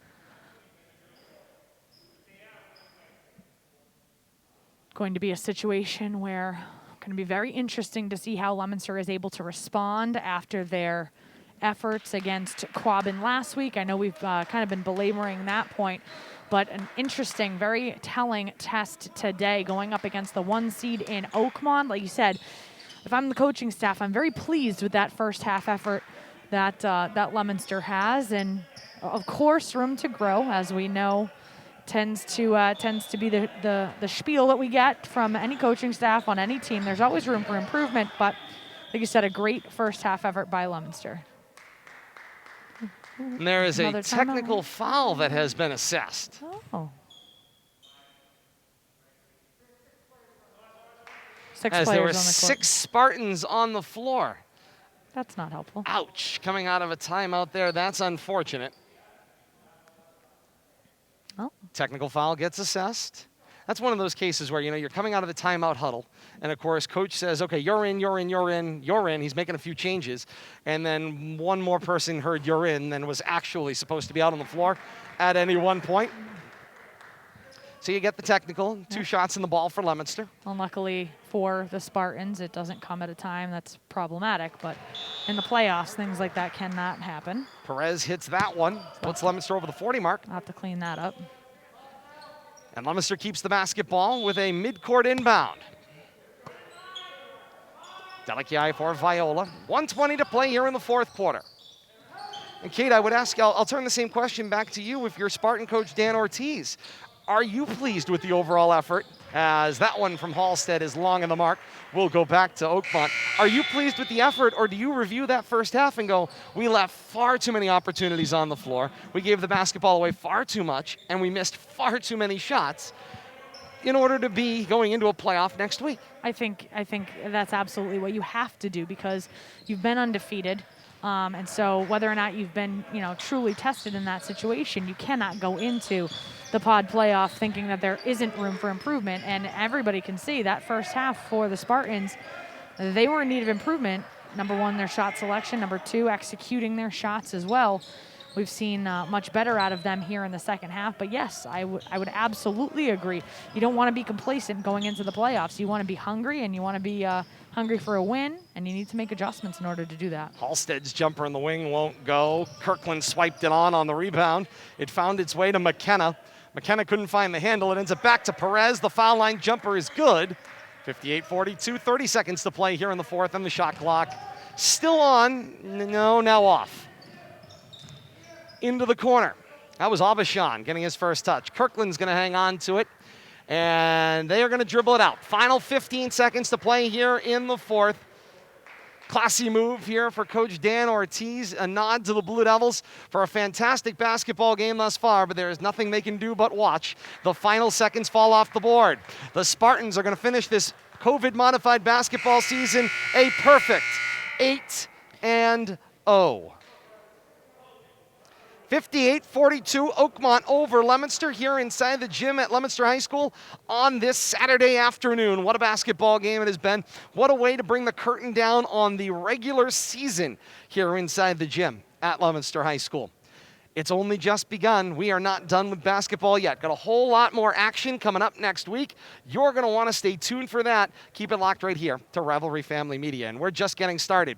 Coming up here post-game, Leominster head coach Kevin Grutchfield comes courtside. We'll have a conversation, get an opportunity to talk about things here in this one and his plans going into next week with what is a schedule that is a little bit up in the air. Obviously is very weather dependent, something that most coaches in the winter don't often have to manage, but that is certainly part of the conversation that has got to be considered out here today. As you can see, Kate courtside getting things set away for that interview coming up. 58-42, Oakmont on top of Leominster. Stay with us. We continue on right here. This is RFM.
Back courtside here inside the gym at Leominster High School, and joined now courtside by Leominster head coach Kevin Grudgefield. Coach, a 58-42 loss to Oakmont here this afternoon. It's the game that everyone, I think, has been waiting for. It's the measuring stick game in this pod.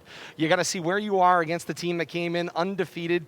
It got delayed by a couple of weeks because of COVID, but here you are. You got the opportunity on a Saturday afternoon, and I said off the top of the broadcast, if nothing came out of this, there was no chance your team was going to look by an opponent in the number one seed in this pod going into playing your rival next week, which was very easy to do under different circumstances. Having the number one seed in front of you, there was no way to look by them. You had to go through them. What did you learn about your team today? Well, believe it or not, despite the score, I really like how we showed up tonight. I felt like we knew the challenges with Pridgeon and Kirkland and Hulecki. We knew it was going to be tough. I love the energy early. The same problem we've been having is scoring and hitting those open shots. And again, you saw in that third quarter, we had wide open looks. We missed a couple of layups, but the effort was there. I feel much better now than I did a couple of nights ago, and I feel good about next week. Certainly the type of game that's going to, kind of push your momentum. And the thing we saw in the first half today was the ability for your team to translate some of that great defensive play. And you've been seeing it for the last few weeks. Asias and others causing chaos up at the top of the key on the defensive end, transitioning the basketball, and then not able to finish. The first half of this one, you were creating the turnovers and finishing the turnovers, and it kept you in the game early. Yeah, and that's our game, as you know. I mean, our offense comes from our defense, and a kid like Warren can change the game. Brian Perez can change the game with deflections and steals, and when we convert, we're really tough to beat. It's just the half court set.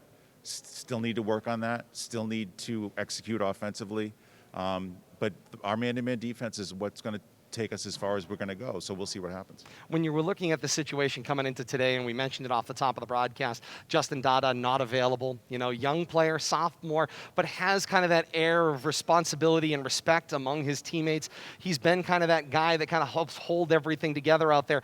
He's not available going into the game today, and so all of a sudden I felt like in that first half, some others maybe that you had to go to matured a little bit and had to kind of step up and realize, well, we can't rely on Justin today. We've got to be able to step into that role. Yeah, I absolutely agree with you. I think it probably was a good thing that Justin didn't play tonight because it showed us that we can still compete. I mean, this is the best team in the pod, and we were right there for most of the game. The guys came together.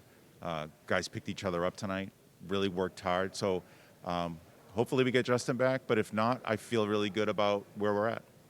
And we've seen all year long, obviously, we've talked about it multiple times. Defense has been the hallmark of this team. But early on in the pod season, we saw scoring contributions, prolific scoring contributions coming off of your bench. So can you kind of discuss a little bit even further than you just did talking about Dada and his contributions, but those contributions off the bench, how important they're going to be if you want to go deep into this pod playoff? Absolutely. And you see a kid like Michael Halstead, who he's only a sophomore, but he's really tough physically. He does things the right way. He works really hard.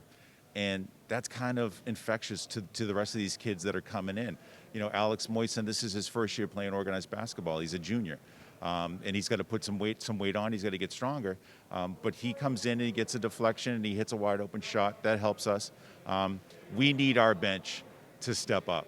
Because of our style, we need to play 9-10 guys consistently. And I think they'll do it. They'll bring the energy. They'll bring the contribution. We'll be okay. You've got an interesting schedule going into next week. You know who your opponent was.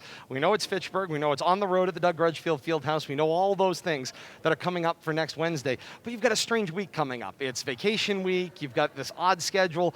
Tuesday, the girls' game may not go, so that may come in now in front of you on Wednesday. There's a whole lot happening here, and a limited number of practices to be able to go back and revisit that and get the focus on. How do you keep the focus and keep the team on the right track going into a game next week? Well, that's my job to keep them focused, and it literally is one day at a time. Tomorrow, take the day off, relax, get some rest. Monday we're going in the morning, Tuesday we're going in the morning, prepare for a snowstorm on Tuesday, but we'll play Wednesday. So it's really just about, focusing, doing what it takes, having good practices, getting good leadership from the seniors, I like where we're at. You've already played Fitchburg twice. 2 losses on back-to-back, games that week, 61-52, 54-52. The game on the road was actually a little bit worse than the game at home, which came second. It's hard if you're the team that's won twice on the front end to win a third time. It puts a lot in your favor. What have you learned from those first 2 games and the development of your team coming into next week that could make the difference? Absolutely, and Fitchburg is athletic, and they're fast, and they're going to give us everything. But I like my group, and I like our chances. It's really hard to beat a team 3 times, so we're going to be ready to go on Wednesday. Coach Crutchfield, thank you so much for joining us courtside. Thank you, guys. Thank We'll you, talk to you Coach. next Hi, week. Kate. Hi, Jack. Yes, saying hi to the Crutchfield clan at home. Some of our biggest watchers of the season. Consistent viewers. Consistent we viewership, do we like appreciate that, the consistent so- viewership. And Dad never forgets you guys, so he's thinking about you every single time that he's here. He talks about you guys often. Wants to make sure that we're broadcasting the games so that, because the Crutchfield family, Absolutely. normally in Here. attendance, Yes. and so very difficult. We talk about it from the parents' ends. We've had people checking in from all around the country. We've had grandparents, aunts, uncles, cousins. People want to be able to see their loved ones play, and this is a special time, but that also extends to the coaching staffs as well. The fact that Coach Crutchfield's kids and his wife are not able to be here regularly, that's a very important part of the support system. And so we always like to have the Crutchfield clan represented. So Kate and Jack, Dad's always thinking about you. He mentions you every single time we see him, and we know we have to cover the games so that you guys can watch. Well, we'll certainly be there to be a part of that one, Kate. It's a great point nonetheless. 58-42, Oakmont over Leominster. We're going to step aside for a moment, reset, and then we'll be back. Final word here on this one. Preview what's coming up again next week and all that is to come. Winter's not over. Check the calendar. It's not. But beyond that, there's so much more winter That was basketball to sunshiny. come. Did you like that? So much more to come of the winter basketball season. Stay with us. This is RFM.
Back inside the gym at Leominster High School. Leominster drops this one today to Oakmont, 58-42, as the Spartans with the big victory to finish this pod playoff with a perfect 8-0 record. Got some questions coming in here. We do appreciate the folks checking in with us. Got a question about whether we would hear from Coach Ortiz. We would absolutely adore to have the opportunity to talk to Coach Ortiz. Unfortunately, with everything going on with the COVID modifications, teams are not allowed to stay here inside the gym, so they get their stuff, they pack up, and out the door they go. So they have already left the building. Spartans are already on the way back to Oakmont to meet up with their folks to be picked up on the way home. So we would love to have the opportunity. We do get a chance from time to time under normal pre-COVID circumstances to be able to talk to visiting coaches when they come here into the gym or when we're out at their buildings as well. But unfortunately, with these modifications that are in place, things just are very particular for the safety of everybody involved. So unfortunately, no, not able to have Coach Danny Ortiz join us here courtside this afternoon. But congratulations to him and his boys. The big victory here to run perfect in this COVID-modified season when they were also the team that ran into the little COVID bugaboo and it had to adjust their schedule. Thankfully, it appears, and I mean, we had no further details other than there were some COVID concerns and they had to, step away for a week, Yep. As But there was man, they didn't potential miss a exposure. beat. They didn't miss a beat. Everybody came out healthy. That's all good news. I mean, that's in these times of an international pandemic and trying to keep basketball, moving, or any sport moving for that matter, to be in a situation where you're able to have everybody come out healthy at the end of it all. That's great news. Great news all around. And of course, a team that certainly a well-deserved 58-42 victory here. And they are absolutely, Kate, where the train, if you will, stops. If you want to win Pod 6, be the Pod 6 champion for 2021, be prepared to go on the road to Oakmont to win that basketball game. Oh, you're absolutely right. And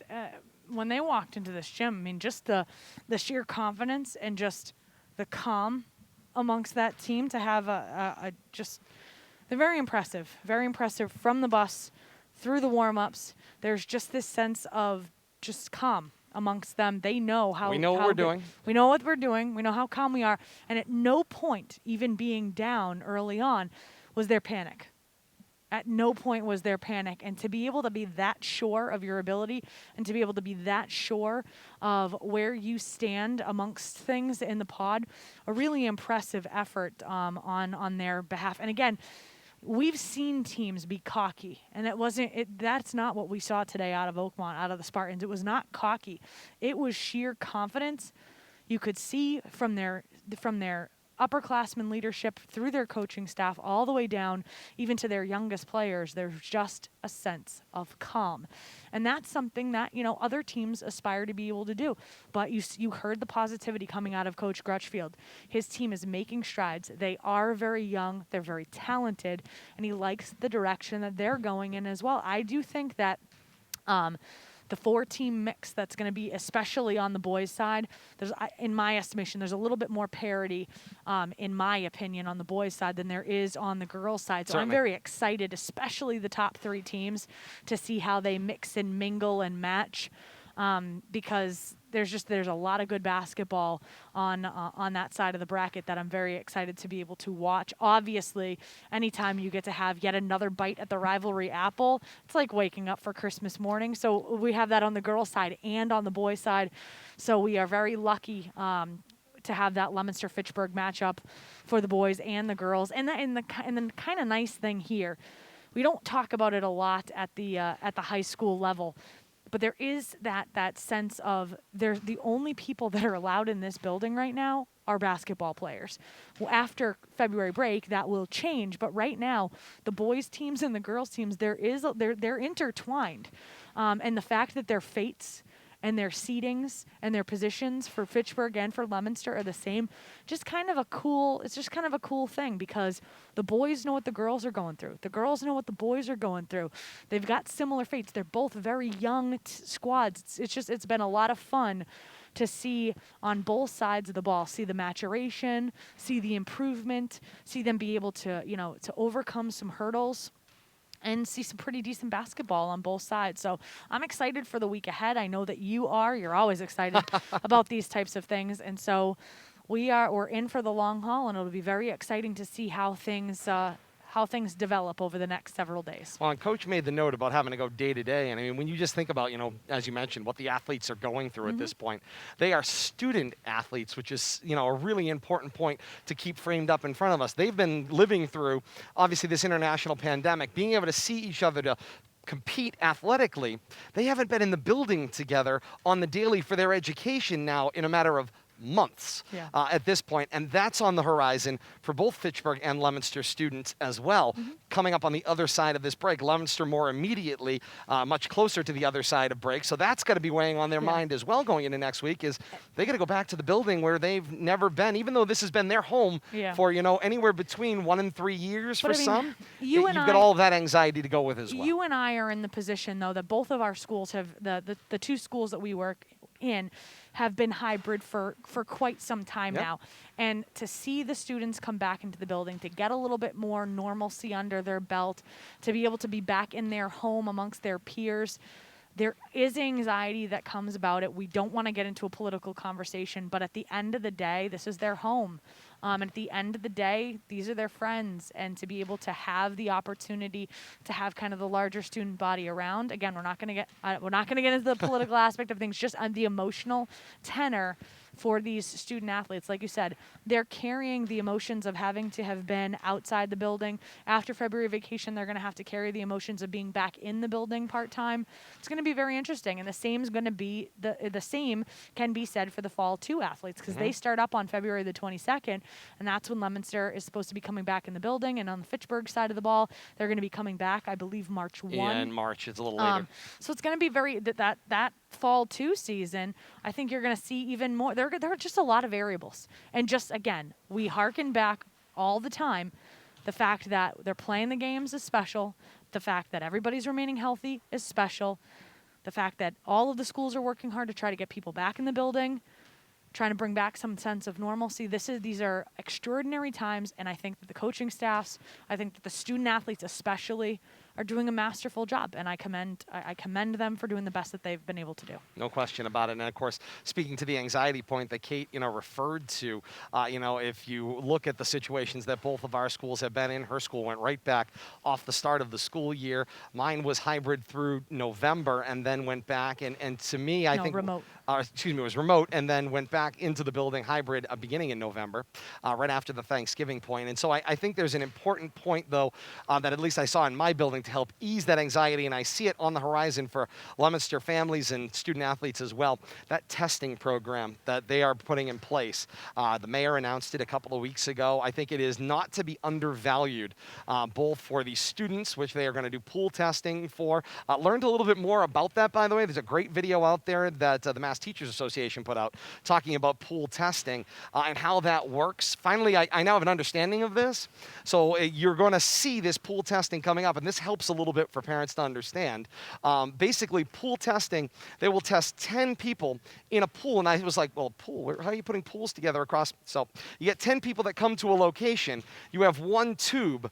They take 10 tests, they put it in a single tube, and then they send that out, and they record who are inside that particular tube. They get the test done. If any of the 10 people in the same tube are positive, they then go back and do individual testing. So it's a way to conduct testing in a larger environment at a cost that is more reasonable for school districts that find themselves in difficult circumstances. So I thought that was important. That's what our students have been going through in my school district, and it has been working to catch some of these situations.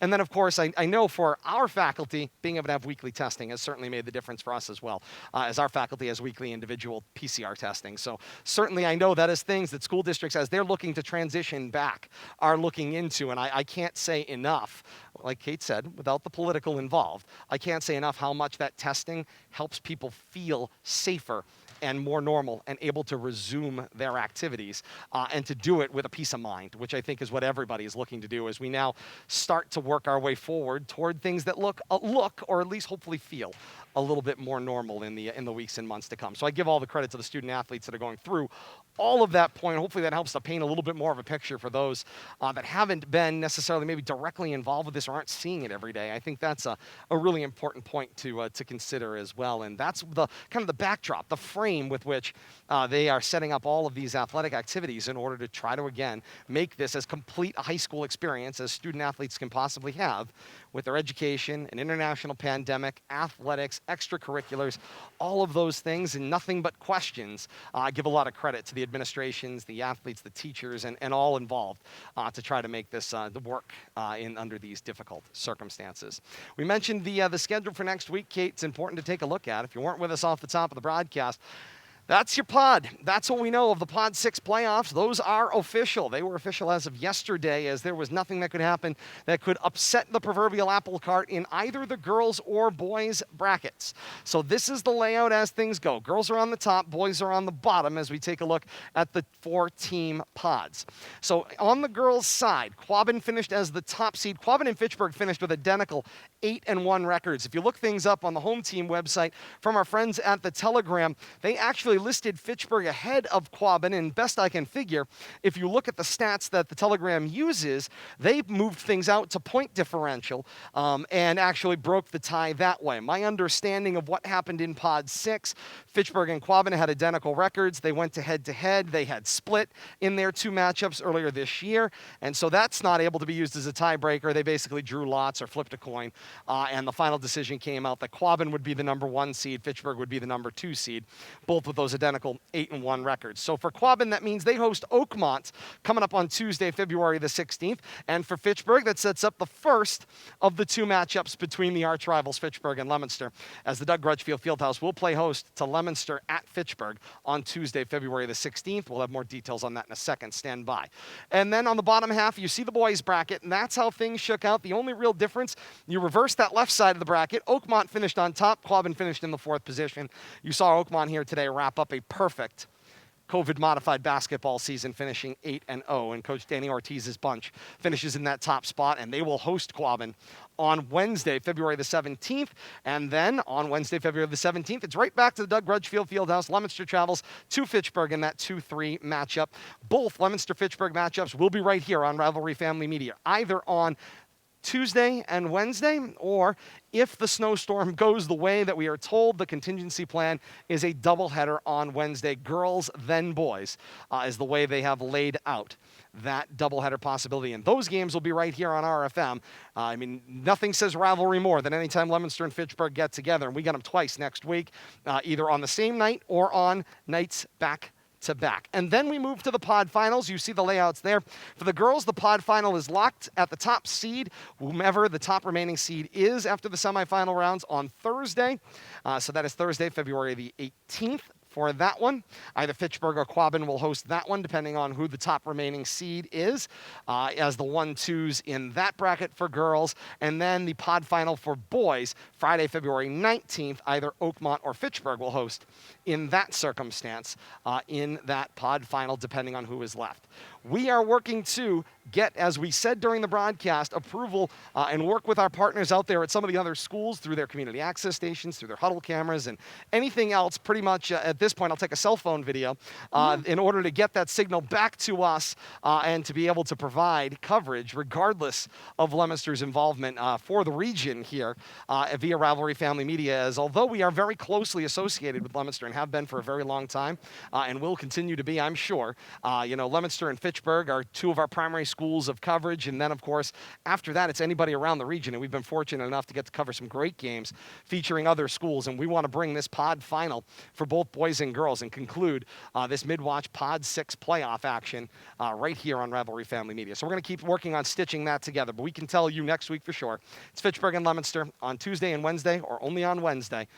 Follow @Media Rivalry on Twitter for the official information, as we'll keep up on that schedule as we navigate our way through the snow next week. And so to that point, Kate, we'll just put it up there so that it is official. The upcoming schedule looks like this. Both of those games, Tuesday and Wednesday, scheduled for 6 o'clock tip-offs. We'll be on the air at 5:45 for that action on Tuesday and Wednesday.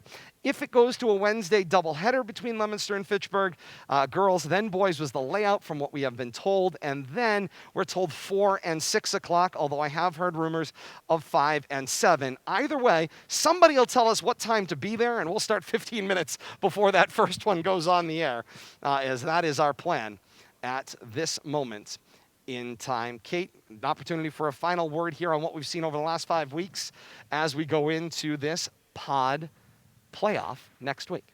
I think you're very excited for a lot of basketball. Absolutely. Absolutely. That's what I think. Obviously, from our perspective, both of us being Leominster alums, we get very excited about rivalry games. I was pretty impressed with the showing earlier last week from the Quabbin girls. Same thing from the Oakmont boys here, those number 1 seeds. I am especially excited, and I don't say this often. I will be very, very clear, and I will be very, very candid. Not very often do I say that I am incredibly excited to see a girls basketball game. I am incredibly excited to see what Coach Paul DiGeronimo and the Fitchburg girls have up their sleeves for Leominster, and if they are victorious against Leominster, what they have in store moving forward. They have been an electric team to be able to watch, and I will be very candid. Very rarely do I get more excited about seeing what's going on the girls' side of the bracket, but I am very excited to see what Tuesday has in store for us. Of course, I'm excited to see Leominster and Fitchburg boys, but I am acutely excited about that game on Tuesday. I was mesmerized when we saw the Fitchburg girls come into the gym here at Leominster High School. The marked improvement that we saw relative to their scoring prowess, relative to their carriage, their cadence, just walking into the gym. I was incredibly impressed, and so I want to see what the playoffs have in store for all of the teams, but I am very, very much looking forward to seeing that Leominster-Fitchburg matchup. I want to see what Leominster comes up with for a game plan, because they did not have an answer the last time that Fitchburg and Leominster played. I want to see what Coach Rusty Frederick comes up with to see if they're able to execute the game plan against Fitchburg. And like I said, excited to see what Fitchburg has in store for everybody in the Pod 6 playoffs on the girls' side of the ball. Games premiere. I don't say that very often. Games premiere right here, facebook.com/media rivalry. Great to have you with us today. And then on demand, same day, this one will be up in a couple of hours on our YouTube channel. You can go to youtube.com, search Rivalry Family Media. Like, follow, and subscribe today across all of the accounts. When we've got a broadcast, you've got a chance to be a part of it. And then, as I said, updates on the schedule. You can follow at Media Rivalry for the latest updates and posts from all across the region and all across Massachusetts at times, as we're able to draw on so many different resources to feed in and keep you up to date on all of the action available out there as well. Final score once again here inside the gym at Leominster High School.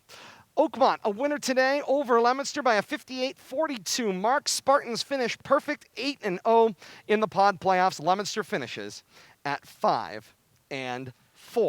through this 9 games of action for the Blue Devils.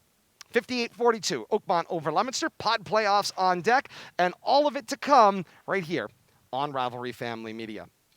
We thank you so very much for being a part of our family over the last couple of hours.